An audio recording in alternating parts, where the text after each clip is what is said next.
Good morning, dear all. Good morning. Okay, today I am going to teach you the grammar science. Grammar science, the topic is subject verb agreement. Subject verb agreement एक ऐसा topic है, ऐसा chapter है जो आपको पूरी life में ये काम आएगा और आपको इसी सेमेस्टर में पढ़ना है। आगे आपको सारी टेक्निकल पढ़ोगे तो आपको बिल्कुल समय नहीं मिलेगा, इसलिए आपको ये पूरा ध्यान से आप समझिए कि सब्जेक्ट के साथ वर्ब का अग्रीमेंट क्या होता है। What is the meaning of subject verb agreement? So let me start. First of all, there are mainly three rules are there. तीन important rules हैं जो हम subject verb agreement के द्वारा follow करते हैं। जैसे कि हमारे पास कोई भी subject है, पहला rule में ये बता रहा है subject verb agreement must agree in number, यानी कि जहां पर singular number और plural number है subject के साथ तो अग्रीमेंट कैसे होगा। जैसे एग्जांपल है the child becomes happier. The child is a singular number.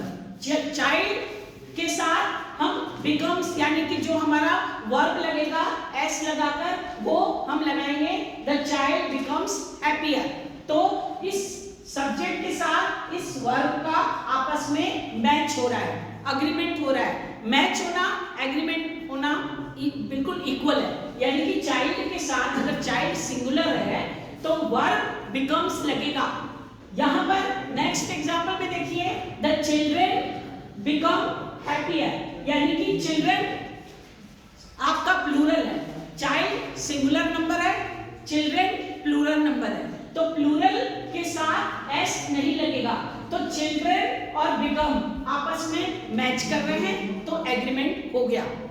ठीक इसी तरह रूल 2 पे आते हैं।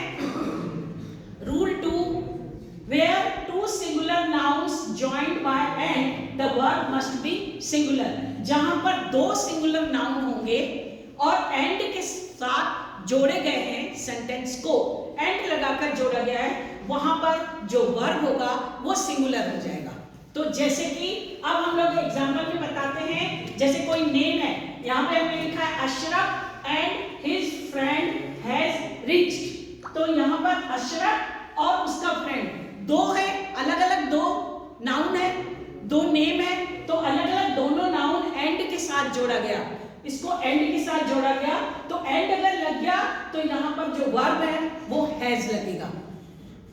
ठीक है ना। तो अब हमारा इसके साथ दोनों का मैच होगा, यानी कि दो नाउन के साथ वर्ब का अग्रीमेंट हो गया। तो this is a rule number 2।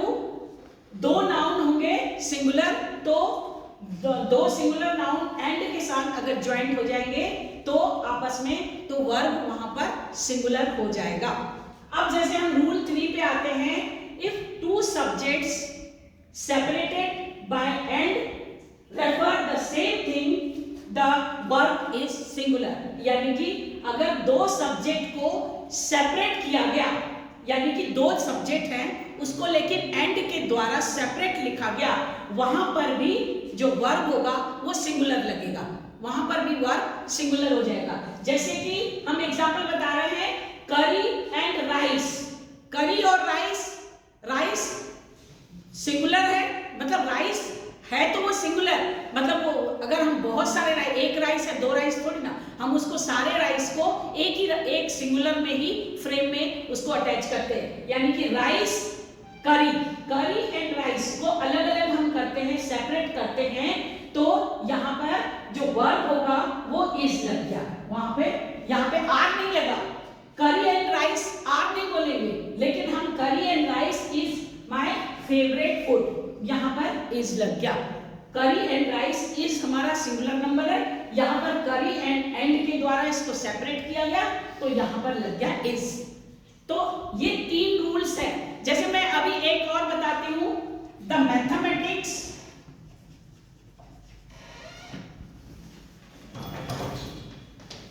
और देखेंगे, जैसे mathematics, the mathematics is a interesting subject,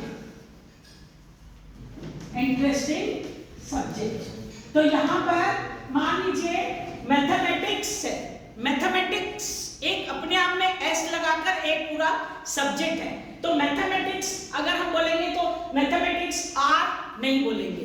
S लगा है, एस लगा है, उसके बाद भी मैथमेटिक्स को एक सिंगुलर सब्जेक्ट के रूप में लिया गया है, तो मैथमेटिक्स इज अ इंटरेस्टिंग शब्द। यहाँ पर आर नहीं लगा, यहाँ पर इज लग गया। तो ठीक इसी तरह हम सारे रूल को फॉलो करेंगे तो हमारा नाउन के साथ हमारा वर्ब को मैच करना सब्जेक्ट वर्ब अग्रीमेंट कहलाता है। तो I think you understand all the rules and next in the next time I will ask you the all exercise, then you should have to do it very nicely. Thank you for watching.